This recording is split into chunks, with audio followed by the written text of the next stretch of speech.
से सबसे पहले आपको कोटि कोटि प्रणाम सर। अरविंद जी, जी सर। ये पीएम किसान सम्मान निधि का जी देश के छोटे किसानों को जी बहुत लाभ हो रहा है। जी सर। और मुझे बताया गया है कि आपके सामने भी कम जमीन की बहुत बड़ी समस्या थी। जी सर। अरविंद जी, आपने जैविक खेती की तरफ ही क्यों मुड़े और इससे आपके सर जीवन में क्या अंतर आया? जी सर, ग्रेजुएशन करने के बाद हमने अपनी खेती में कुछ नया करने के लिए सोचा था। तो उसी समय माननीय मुख्यमंत्री जी के द्वारा गंगा यात्रा चलाई जा रही थी, जिसमें हमने भाग लिया। और आप भी माननीय अटल घाट पर आए हुए थे तब। उसके बाद कृषि विश्वविद्यालय कानपुर में हमने माननीय मुख्यमंत्री जी और माननीय राज्यपाल जी का जो जैविक खेती का प्रशिक्षण चल रहा था, उसमें हमने भाग लिया और वहां से हमने प्रशिक्षण भी लिया सर। और उसके बाद हमने सोचा कि अब हम भी जैविक खेती करेंगे। तो हमने यूपी डास और कृषि विभाग के अधिकारियों से संपर्क किया और उनसे हमने जैविक खेती की पूरी ट्रेनिंग ली, जिसमें उन्होंने हमको जीवामृत, घन जीवामृत, पंचगव्य आदि चीजें बनाना सिखाया और कैसे खेती की जाए, ये सारी की सारी ट्रेनिंग दी।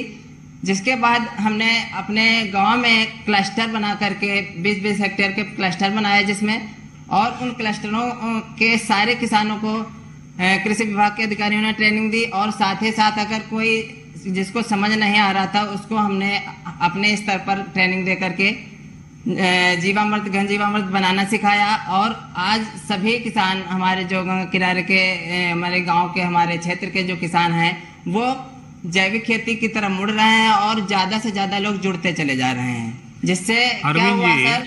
अरविंद जी, जी सर। आमतौर पर आप लोग कौन सी फसल उगा रहे हैं और नमामि गंगे योजना का उसमें कोई परिवर्तन आया, कोई विशेष फायदा हो रहा है आपको? जी सर, खासतौर पर हमारे यहाँ काला नमक चावल, मक्का और ये आलू, गेहूं की फसलें होती हैं।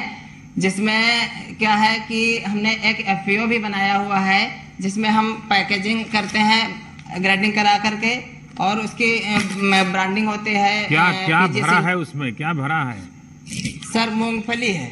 अच्छा जी सर। एक सुझाव दूं अरविंद जी। जी सर। ये धीरे धीरे ये जो सिंगल यूज प्लास्टिक उपयोग करते हैं ना, उसके बजाय जो आजकल अलग बहुत सी चीजें आती है जो डिग्रेडेबल होती है, तो क्या होगा, ये नमामि गंगे प्रोजेक्ट की जो मूल भावना है उसको भी आप बल दे पाएंगे। लेकिन मुझे अच्छा लगा कि दूर सुदूर इस प्रकार से उन्नाव में आप पैकेजिंग करके, उस पर ब्रांडिंग करके आप अपनी जैविक चीजें बेच रहे हैं। हाँ, आगे बताइए। जी सर, इससे क्या लाभ हुआ है कि जो पहले जो विष युक्त खेती होती थी, उससे बीमारियां अधिक बढ़ती थी। और जो हम रसायन का प्रयोग करते थे, वो सीधे जब बरसात होती थी तो बरसात के पानी के माध्यम से गंगा जी में, मैया में पूरा जो जहर था वो चला जाता था। तो आज हम उसका प्रयोग नहीं कर रहे हैं, जिससे कि जो जहर है वो हमारी गंगा मैया में नहीं जा रहा है और हमारी गंगा मैया का जो स्वास्थ्य है वो सही चल रहा है सर। अरविंद जी। जी सर। मुझे खुशी हुई कि आप पढ़ाई करने के बाद जी नौकरी की तलाश करने के बजाय सीमित जमीन होने के बावजूद भी ये नए तौर तरीकों से आपने इतनी बड़ा हौसला बुलंद किया, इतनी व्यवस्था खड़ी कर दी। और इतना ही नहीं, सबसे बड़ी बात यह है कि आप अकेले नहीं, आप सबको ये चीज में जोड़ रहे हैं। जी जी, सबको सिखा रहे हैं। ये मैं सचमुच में आपकी बातें, आपका अनुभव सभी किसानों को प्रेरित करे ऐसी ताकत रखता है। अपनी आजीविका के साथ ही आप माँ गंगा के प्रति भी दायित्व को समझ रहे हैं। और कोई भी केमिकल का बहाव गंगा की तरफ न हो जाए, ये भी ये जैविक खेती के कारण संभव हुआ है। तो मैं आपको बहुत साधुवाद देता हूँ। और कोरोना का कालखंड है, मैं यही कहूँगा कि कोरोना संक्रमण से बचाव के साथ साथ ये काम जारी रखिए और अपने परिवार का, बाकी गांव वालों को भी ध्यान रखने के लिए जरूर कहिएगा। धन्यवाद अरविंद जी, नमस्कार। नमस्कार। अब मैं आंध्र प्रदेश के अनंतपुरम जिले की श्रीमती एम वेणुअप्पा को आमंत्रित करूंगा, जो प्राकृतिक खेती के प्रसार की योजना की लाभार्थी हैं। इस योजना के अंतर्गत 4 लाख हेक्टेयर क्षेत्र प्राकृतिक जैविक रूप में विकसित किया जा चुका है। श्रीमती एन वेणुरमा जी। वेणुरमा जी नमस्ते। नमस्ते सर। मुझे बताया गया है कि आपने अपने हौसले और मेहनत से बंजर जमीन को ही और उसमें ही आपने फसल उगा दी। ये आपने कैसे किया? मैं समझता हूं कि देश भर के किसानों को ये आपका अनुभव बहुत काम आएगा और वे भी जरूर आपकी बातें सुनना चाहेंगे। तो बताइए वेणुरमा जी। నమస్తే సార్, నా పేరు అన్నరమ్మ. మీతో మాట్లాడేకి నాకు చాలా సంతోషంగా ఉంది సార్. నాకు గవర్నమెంట్ 4 ఎకరాలు ఇచ్చింది సార్. గవర్నమెంట్ అసైన్ ల్యాండ్ భూమి 4 ఎకరాలు ఇచ్చింది. అది 10 ఏళ్ళ నుంచి బంజరు భూమి సార్. ఆ భూమిని ప్రకృతి వ్యవసాయం లాగా మార్చుకున్నారు సార్. नमस्कार सर, मेरा नाम मनोरमा है। मेरे को राष्ट्र सरकार वालों ने एससी असाइन लैंड 4 एकड़ जमीन दी है सर। वो तो पिछले 10 वर्ष से वो बंजर जमीन है, सूखा खेत है सर। దాంట్లో 2 ఎకరాలు ప్రకృతి వ్యవసాయం చేశాను సార్. ప్రకృతి వ్యవసాయం చేసి నేను 1 ఎకరాకి 3 పంటలు పండించాను సార్. నవధాన్యాలు, వేరుశెనగ, కూరగాయలు 3 పంటలకే కలిసి నాకు పెట్టుబడి వచ్చేసి 27,000 అయింది. 1 ఎకరాకి వచ్చి 1,07,000 లాభం వచ్చింది సార్. ఎందుకంటే మాకు ఇది ప్రకృతి వ్యవసాయం ఎందుకు చేసామంటే మాకు వర్షపాతం తక్కువ ఉంది కాబట్టి ప్రకృతి వ్యవసాయంలో మార్చుకుంటూ మేము ఈ భూమి డెవలప్మెంట్ చేసుకున్నాం సార్. सर मेरे को 4 एकड़ जमीन है, सूखा जमीन है सर, पानी बहुत कम गिरता है। उसमें मैं वो बंजर जमीन को मैं ठीक करके पिछले 2-3 वर्ष से मैं 2 एकड़ जमीन में मैं प्राकृतिक व्यवसाय करती हूँ। तो प्राकृतिक व्यवसाय में मैं 3 फसल निकाल लेती हूँ सर। उसी प्रकार से मैं प्रकृति व्यवसाय में आगे बढ़ाती जाती हूँ सर। आपकी वाणी में अनुभव दिखता है, क्योंकि आप बिल्कुल रुके बिना सुपर फास्ट की तरह अपना रूह बराबर बता रही हो। उसका कारण है कि आपका खुद का अनुभव ये बोल रहा है और इसलिए आपको सोचना नहीं पड़ रहा है और बड़े आत्मविश्वास से आप बोल रही है। मुझे लगता है यही आत्मविश्वास के कारण आपने ये बंजर भूमि को उपजाऊ भूमि में बदल दिया है। और मुझे बताया गया कि अब आप अकेली नहीं, कई हमारी आदिवासी बहनों को भी, आदिवासी किसान बहनों को भी आप इसमें जुड़ चुकी है। अब आप लोग मिलकर के काम कर रहे हैं, कैसे कर रहे हैं, क्या क्या काम करते हैं? ఆదివాసీ మహిళలకు మీరు ఏ విధంగా శిక్షించారు, ఏ విధంగా సార్ తీసుకుంటున్నారు? నేను ఒక ఎస్సీ ఒంటరి మహిళ సార్. నాకు పక్కన తాండాని ఉంది సార్. ఆ దాంట్లో 170 మంది గిరిజన మహిళలు ఉన్నారు సార్. మా వాళ్ళకి నేను ప్రకృతి వ్యవసాయం నేను ఎట్లా చేశానో వాళ్ళని అట్లే నేర్పించి వాళ్ళని ప్రకృతి వ్యవసాయం నేర్పించే దిశలో తీసుకుపోయినాను సార్. सर मैं तो एक आदिवासी महिला हूँ सर, मैं अकेली महिला हूँ। तो मेरे बगल वाले गांव में 170 लोग आदिवासी महिलाएं हैं। उनको समूह के माध्यम से मैं किस प्रकार से मैं प्रशिक्षण लेके इनको प्राकृतिक व्यवसाय करती हूँ, उसी प्रकार उन सभी लोगों को भी प्रकृति व्यवसाय किस प्रकार से करना है मैं उनको शिक्षा देती हूँ सर।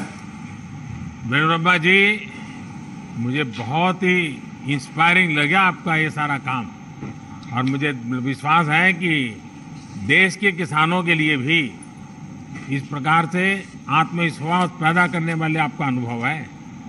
जब इंसान ठान लेता है तो वो क्या कर सकता है, इसका आपने जीता जागता उदाहरण पेश किया है।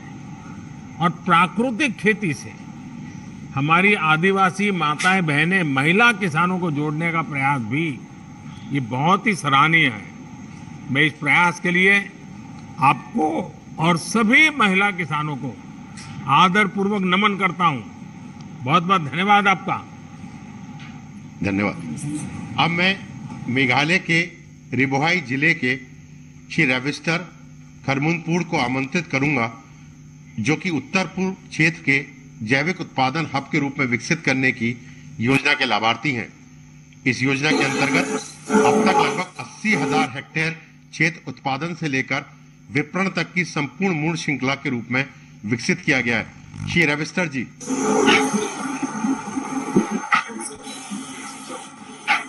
रविस्टर जी नमस्ते। नमस्ते सर। हाँ बताइए। Good morning, Honorable Prime Minister Ji, from the land of Meghalaya. My name is Ravistar Harunoi.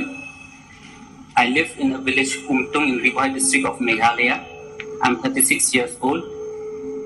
I have 7 members in my family.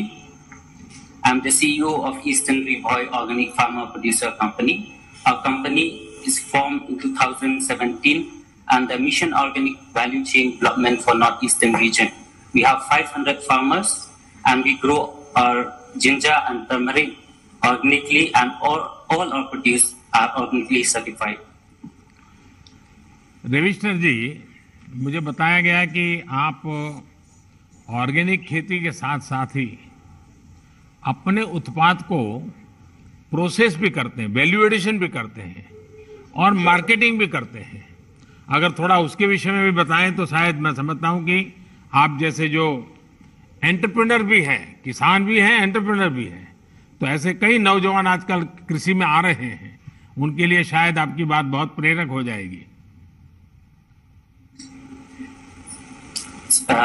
Sir, we have done processing. We collect all the produce from the farmers. We take it to the FPC, where we have a processing unit. We process it, we pack it, and we label it like this. And then we sell these products to retail chains and companies which are tied up with the FPCs. And when we sell to them, we get better price rather than selling to the local mandis. These companies we have tied up. Some of the companies that we have sold before is to Big Basket, Vivanta Foods in Delhi, EcoCrop, CropConnect, and other companies we are tied up to the south of India too. So we are eager to do export also from our company. So since there is a huge demand of organic products from Meghalaya in the export market. जरा आपका product दिखाइए, आप थोड़ा दिखा रहे थे, क्या क्या है बैग आपका?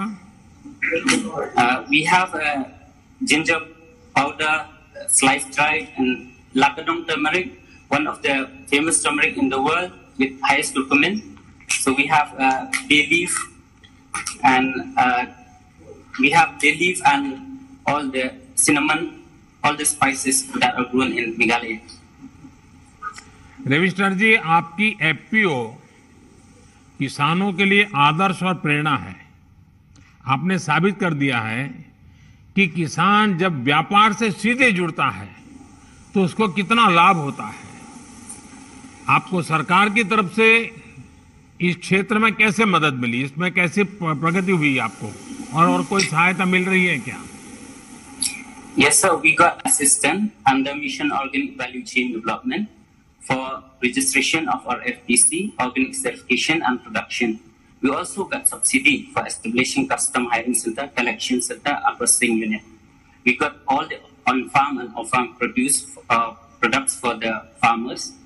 Then we have got trainings to farmers on capacity building and even to the board members. We are very much thankful to you for this. And we also would like to thank the government of Meghalaya for supporting us and also for giving us 2% interest subvention in KCC loan and also mobilization fund, 5,000 per farmer for full farmer industry. रविस्टर जी, हम सभी आपके प्रति बहुत आभारी हैं कि आपने साबित कर दिया कि किसान मिलकर बिजनेस का कितना सफल मॉडल विकसित कर सकते हैं। इस समय देश भर में 10,000 एफपीओस बनाने का काम चल रहा है और किसान भी अब इसमें बहुत तेजी से जुड़ रहे हैं। कोशिश यह है कि छोटे किसानों के ये संगठन किसान की आय बढ़ाने में और कृषि इंफ्रास्ट्रक्चर और उद्योग को बल देने में, उद्योगों को निमंत्रित करने में बहुत बड़ी भूमिका निभाएंगे। और आपने तो दिखा भी दिया, और मैं मानता हूं जब मेघालय के दूर सुदूर हिमालय की गोद में से इस प्रकार से आप इतने बढ़िया प्रोडक्ट दिखाते हैं तो अब तो शायद खरीदने वाले भी आपकी तरफ देखेंगे। मेरी तरफ से आपको बहुत शुभकामनाएं। Thank you sir.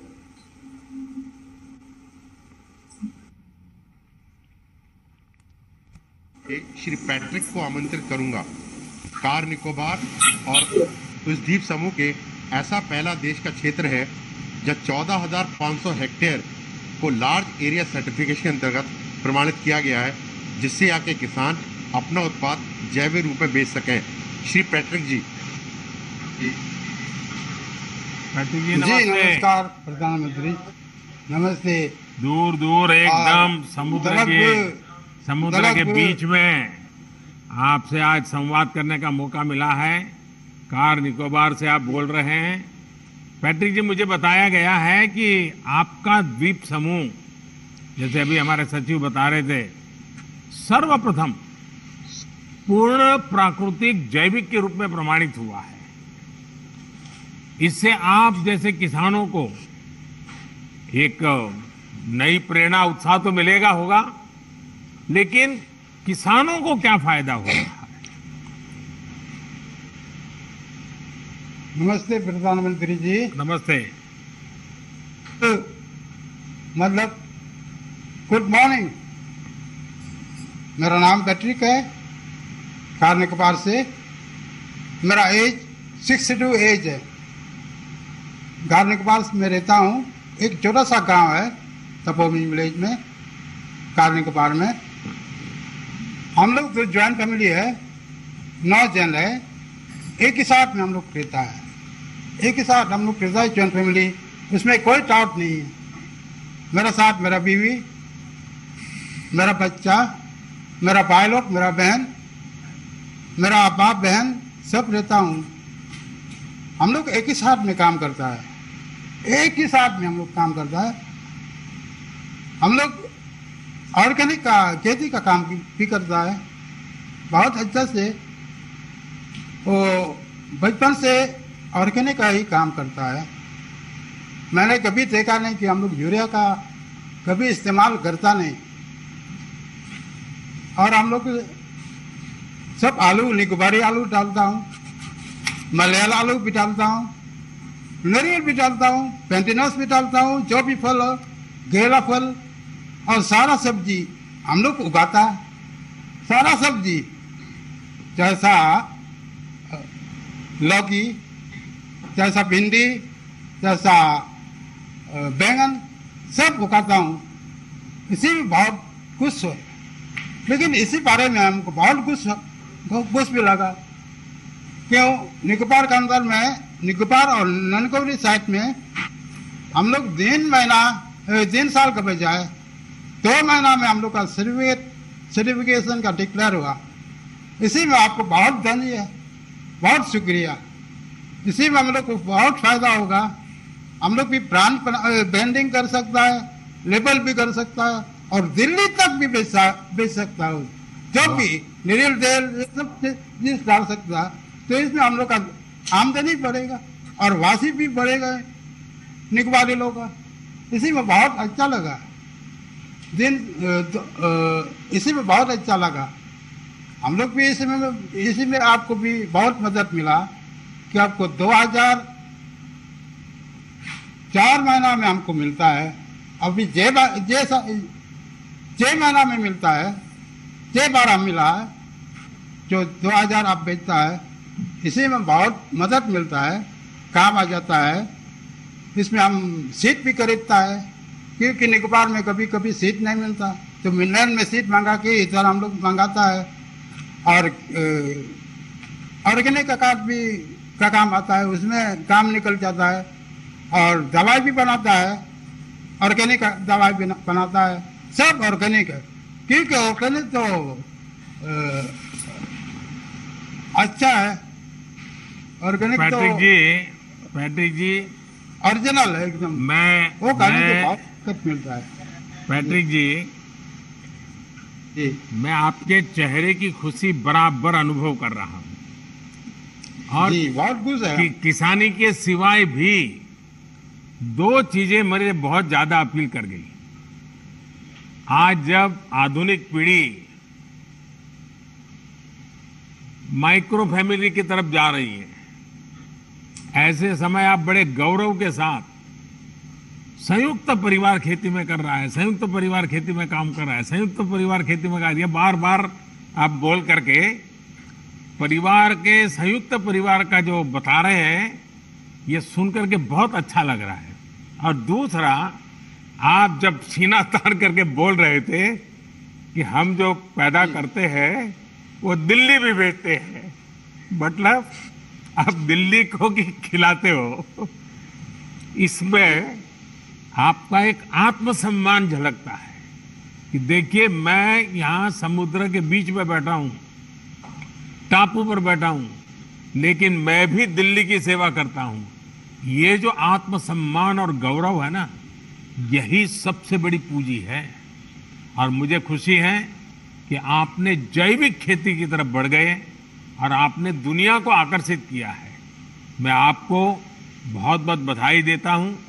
और हमारे देश में आज भी अनेक ऐसे क्षेत्र हैं जहां प्राकृतिक कृषि होती है।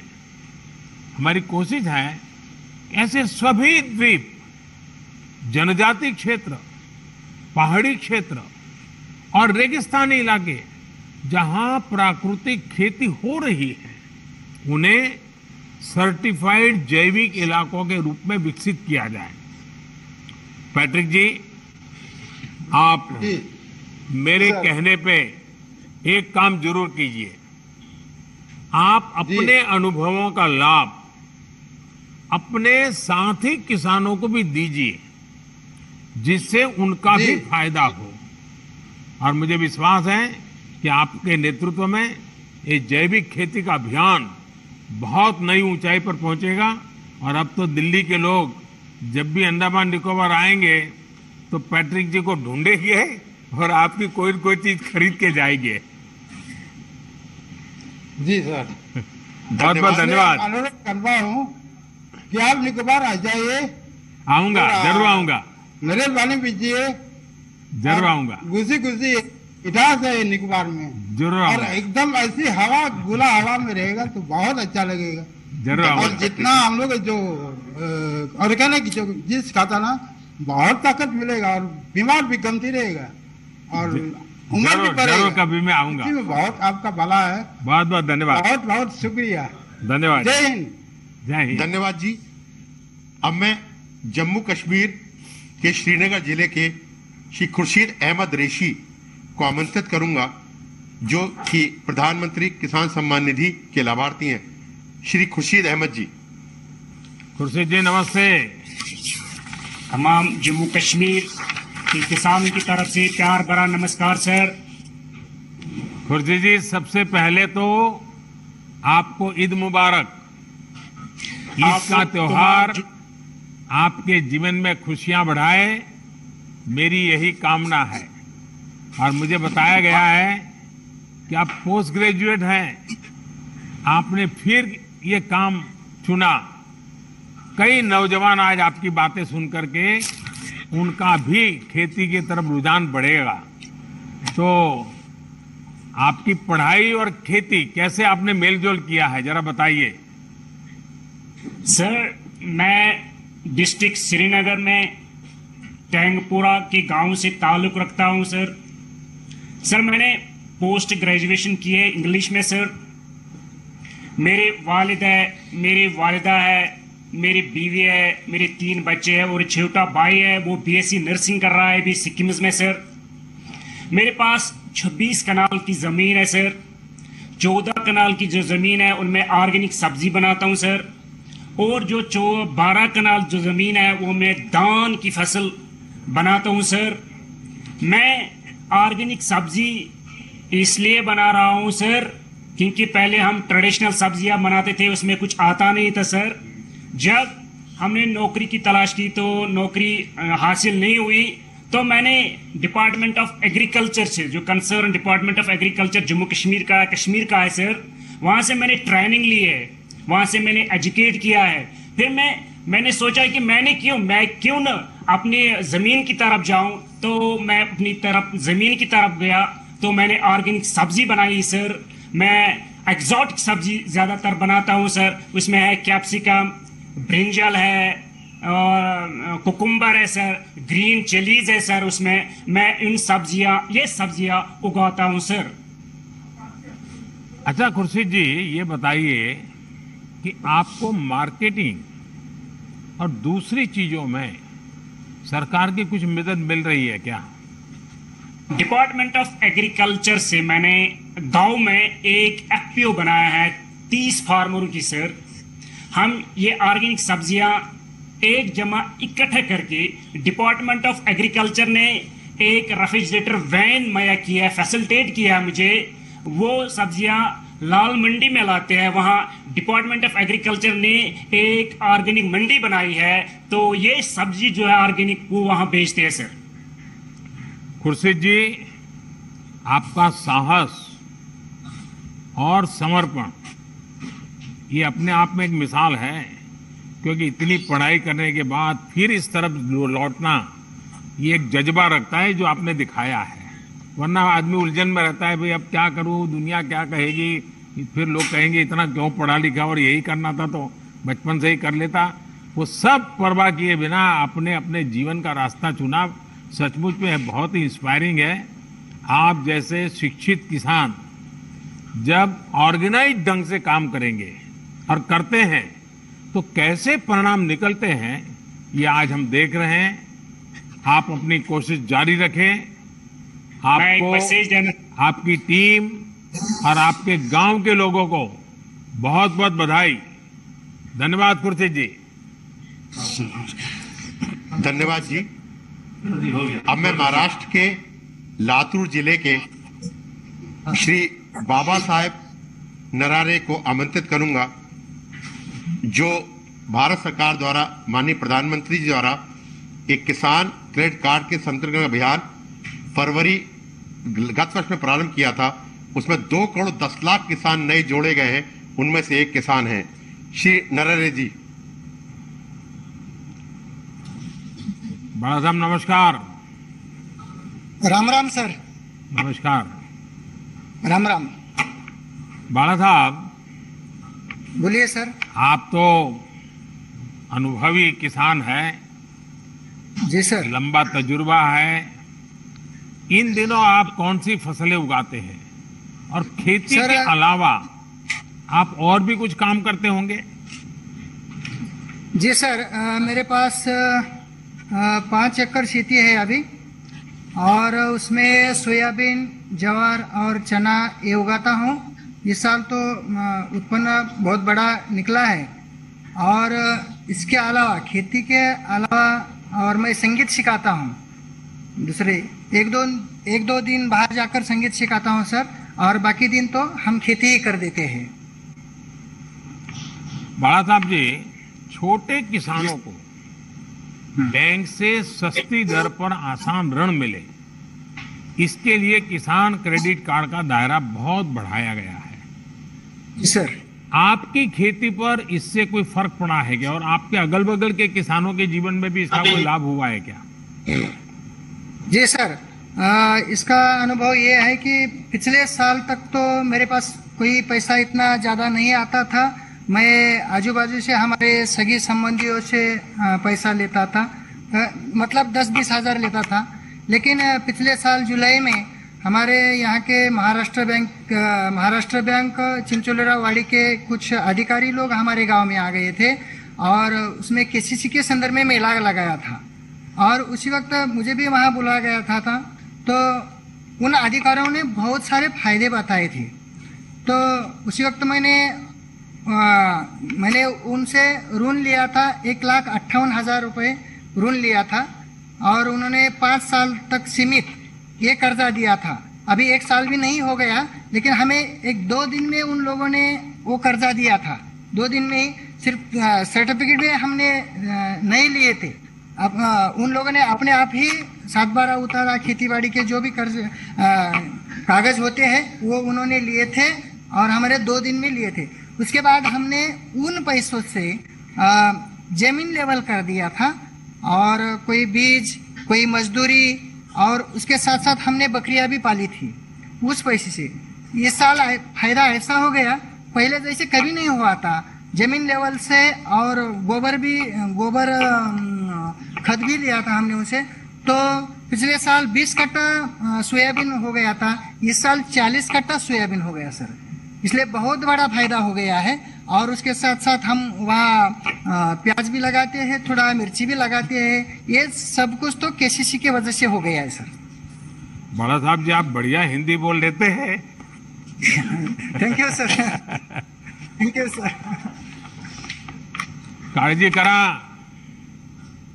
काळजी करा। बड़ा एक बात सर, हाँ नमस्कार सर, थैंक यू सर। बहुत बहुत धन्यवाद आपका भी, और सभी गांव के किसानों को भी हमारा प्रणाम कह दीजिएगा। Thank you sir. Yes sir, yes yes. माननीय प्रधानमंत्री जी का बहुत बहुत धन्यवाद। अब हम माननीय प्रधानमंत्री जी से देश को संबोधित करने का अनुरोध करेंगे। माननीय प्रधानमंत्री जी।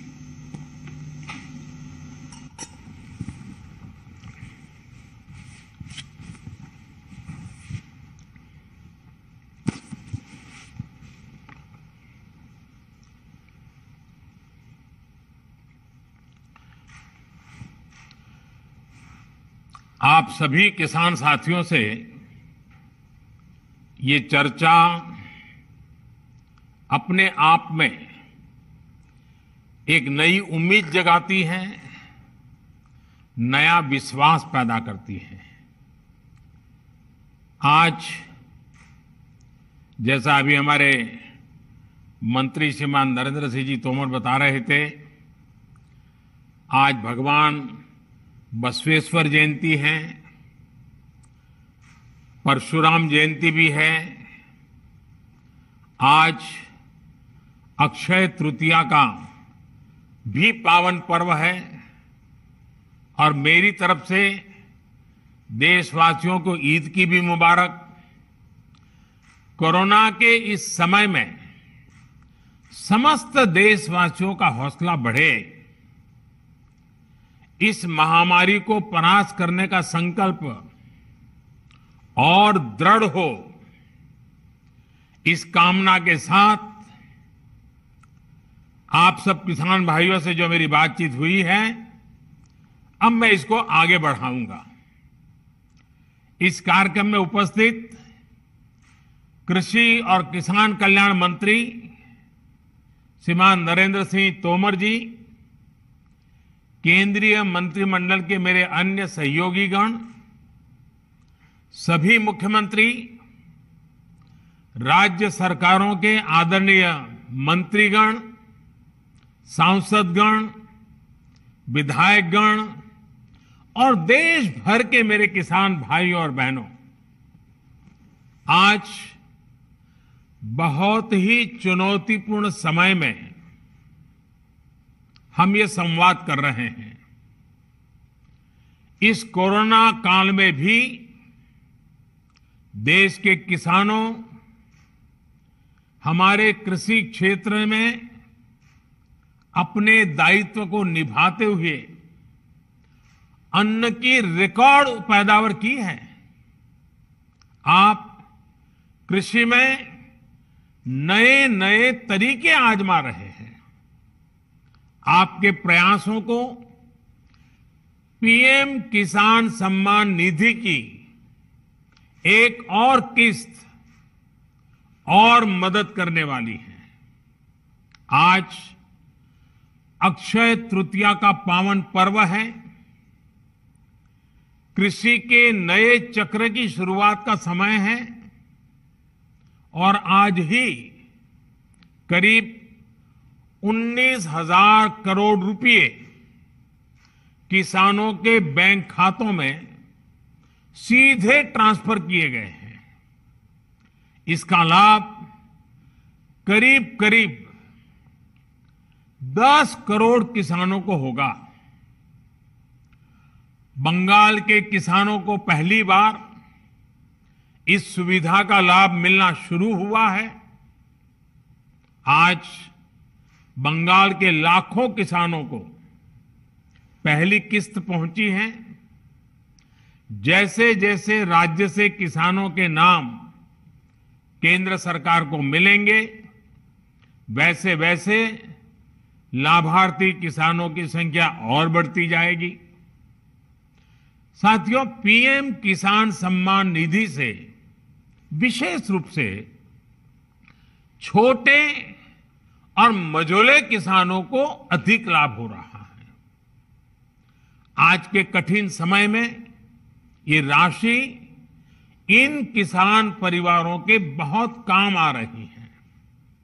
अभी तक इस योजना के तहत देश के लगभग 11 करोड़ किसानों के पास लगभग 1,35,000 करोड़ रुपए पहुंच चुके हैं। मतलब कि 1.25 लाख करोड़ से भी ज्यादा सीधे किसानों के खाते में, कोई बिचौलिया नहीं।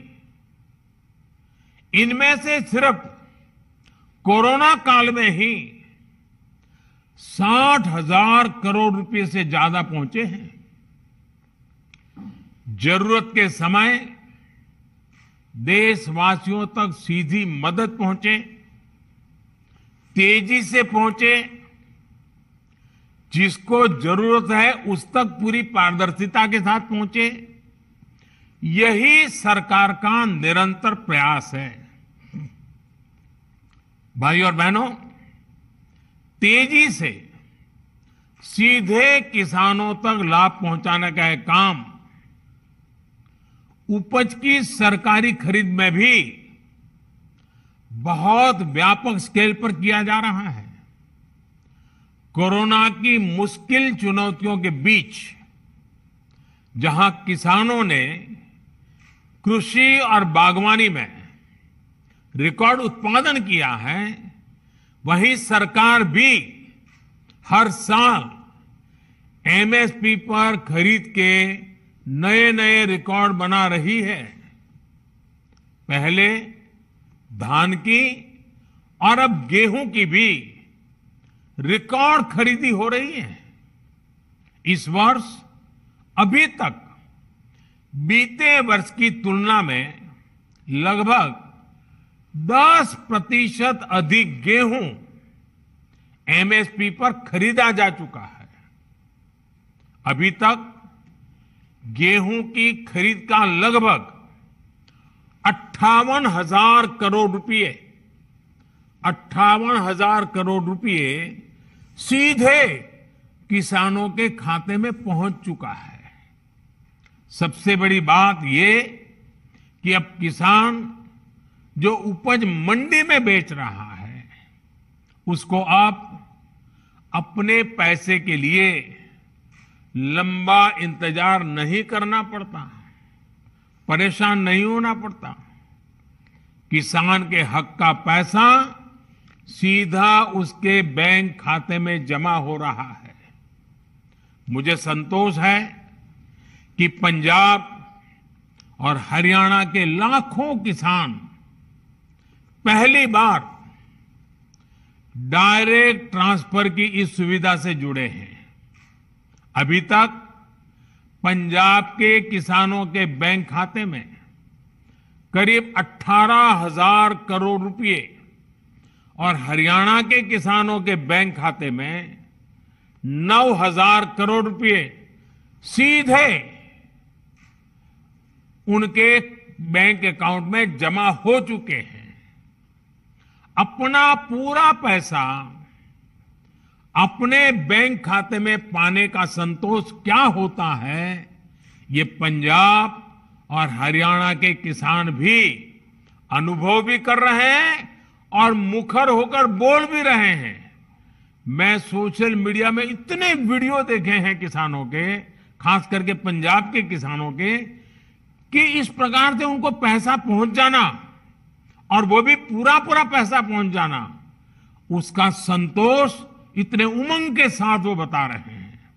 साथियों, खेती में नए समाधान, नए विकल्प देने के लिए सरकार निरंतर प्रयास कर रही है। जैविक खेती को बढ़ावा देना ऐसा ही प्रयास है। इस प्रकार की फसलों में लागत भी कम है, ये मिट्टी और इंसान के स्वास्थ्य के लिए लाभदायक है और इनकी कीमत भी ज्यादा मिलती है। थोड़ी देर पहले इस प्रकार की खेती में जुड़े देश भर के कुछ किसानों से मेरी बातचीत भी हुई है। उनके हौसले, उनके अनुभवों को जानकर मैं बहुत उत्साहित हूं।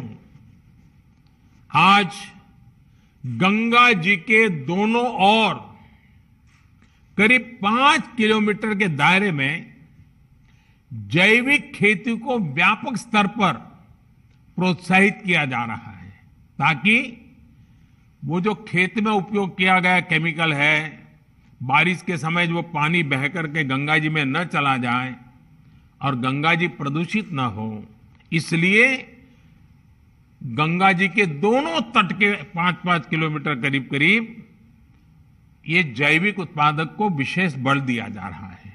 ये जैविक उत्पाद नमामि गंगे के ब्रांड के साथ बाजार में उपलब्ध किए जा रहे हैं।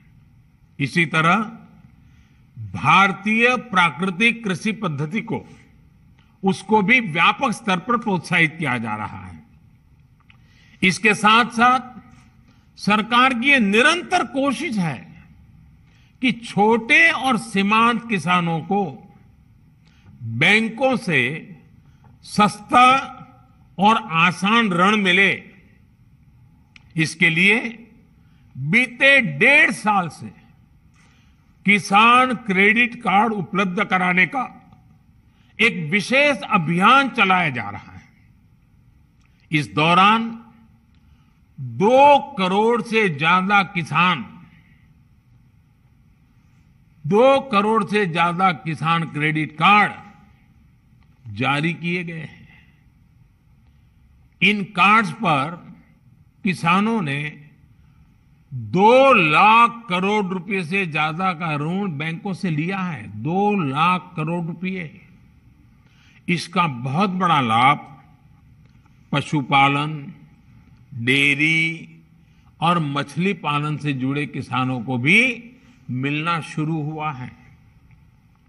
अभी हाल ही में सरकार ने एक और अहम फैसला लिया है और मैं चाहूंगा कि मेरे किसान भाई बहनों को ये सरकार के निर्णय से खुशी होगी, उनके लिए ये बहुत लाभकर्ता होगा। सरकार ने निर्णय किया है कि कोरोना काल को देखते हुए केसीसी ऋण के भुगतान या फिर नवीनीकरण की समय सीमा को बढ़ा दिया गया है। ऐसे सभी किसान जिनका ऋण बकाया है, वो अब 30 जून तक ऋण का नवीनीकरण कर सकते हैं। इस बढ़ी हुई अवधि में भी किसानों को 4% ब्याज पर जो ऋण मिलता है, जो लाभ मिलता है, वो लाभ भी चालू रहेगा, मिलता रहेगा। साथियों, गांव का किसान का कोरोना के विरुद्ध भारत की लड़ाई में बहुत बड़ा योगदान रहा है। ये आपके ही श्रम का परिणाम है कि आज इस कोरोना काल में भारत दुनिया की सबसे बड़ी मुफ्त राशन की योजना चला रहा है।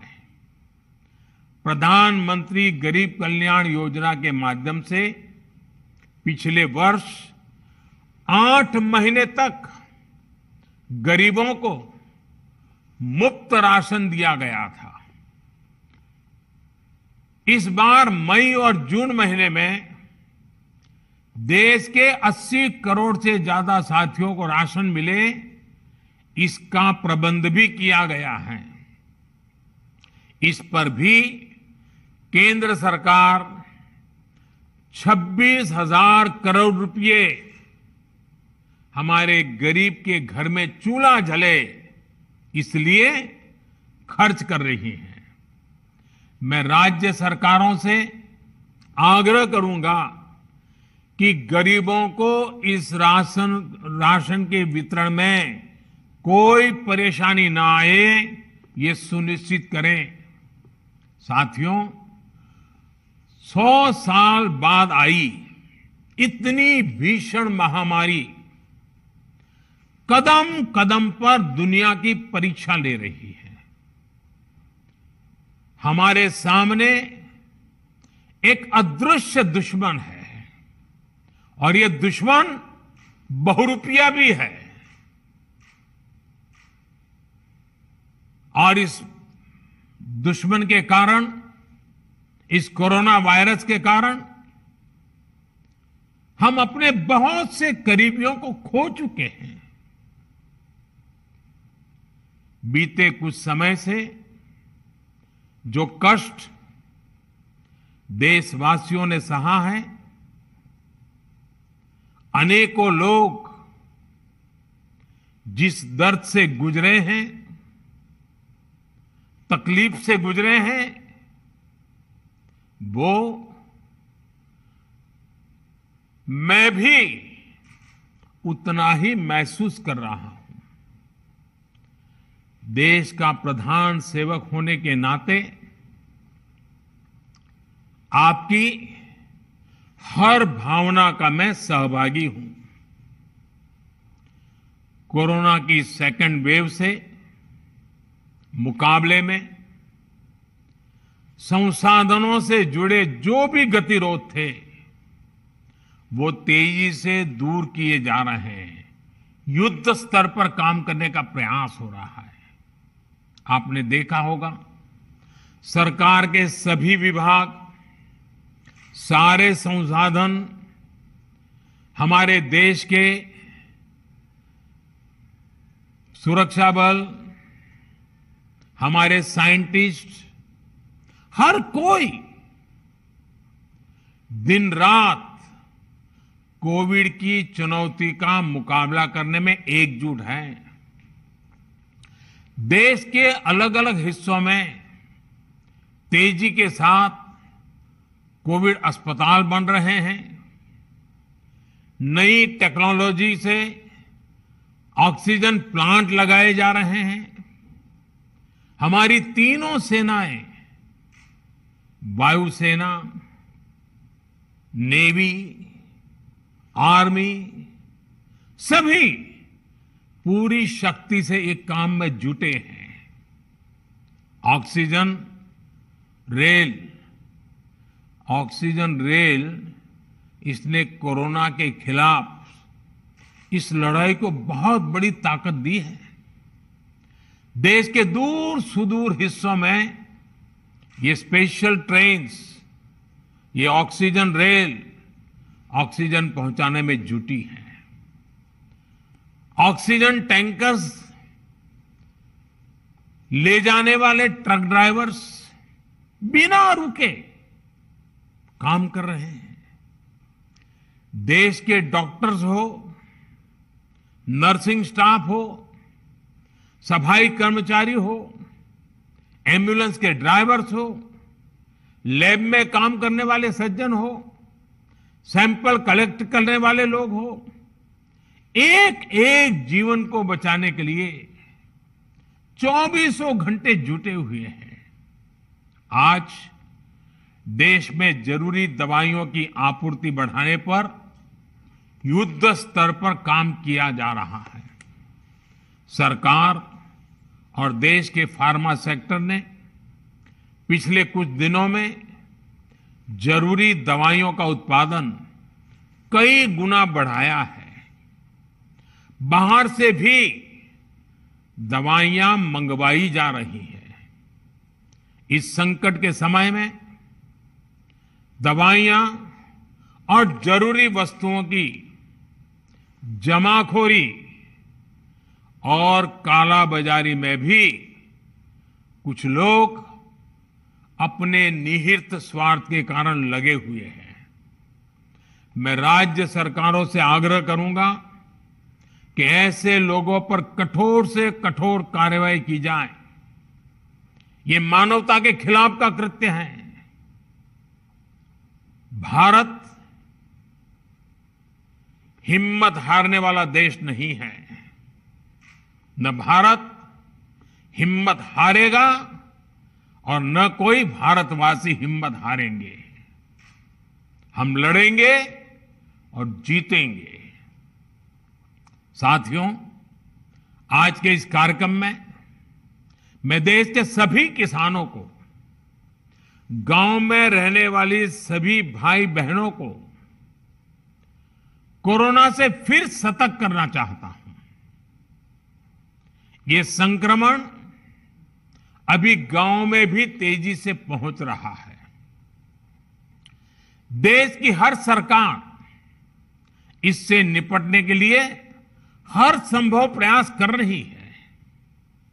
इसमें गांव के लोगों की जागरूकता, हमारी पंचायती राज से जुड़े जो भी व्यवस्थाएं हैं, उनका सहयोग, उनकी भागीदारी उतनी ही आवश्यक है। आपने देश को कभी निराश नहीं किया है। इस बार भी आपसे यही उम्मीद है। कोरोना से बचाव के लिए आपको खुद पर, अपने परिवार पर, सामाजिक स्तर पर जो भी जरूरी कदम है, आवश्यकताएं हैं, उसे हमें उठाने ही है। मास्क लगातार पहनना बहुत जरूरी है। वो भी ऐसा पहनना है कि नाक और मुंह पर पूरी तरह से ढका रहे। दूसरी बात, आपको किसी भी प्रकार के खांसी, सर्दी, जुकाम, बुखार, उल्टी, दस्त जैसे लक्षणों को सामान्य मानकर नहीं चलना है। पहले तो खुद को यथासंभव दूसरों से अलग करना है, फिर जल्द से जल्द कोरोना टेस्ट करना है, और जब तक रिपोर्ट ना आए तब तक डॉक्टरों से जो दवाई बताई है वो जरूर लेते रहना है। साथियों, बचाव का एक बहुत बड़ा माध्यम है कोरोना का टीका। केंद्र सरकार और सारी राज्य सरकारें मिलकर ये निरंतर प्रयास कर रही हैं कि ज्यादा से ज्यादा देशवासियों को तेजी से टीका लग पाए। देश भर में अभी तक करीब 18 करोड़ वैक्सीन डोज दी जा चुकी है। देश भर के सरकारी अस्पतालों में मुफ्त टीकाकरण किया जा रहा है। इसलिए जब भी आपकी बारी आए तो टीका जरूर लगवाएगा। ये टीका हमें कोरोना के विरुद्ध सुरक्षा कवच देगा, गंभीर बीमारी की आशंका को कम करेगा। हां, टीका लगाने के बाद भी मास्क और 2 गज की दूरी के मंत्र को अभी हमें छोड़ना नहीं है। एक बार फिर सभी किसान साथियों को मैं बहुत बहुत शुभकामनाएं देता हूं। बहुत बहुत धन्यवाद।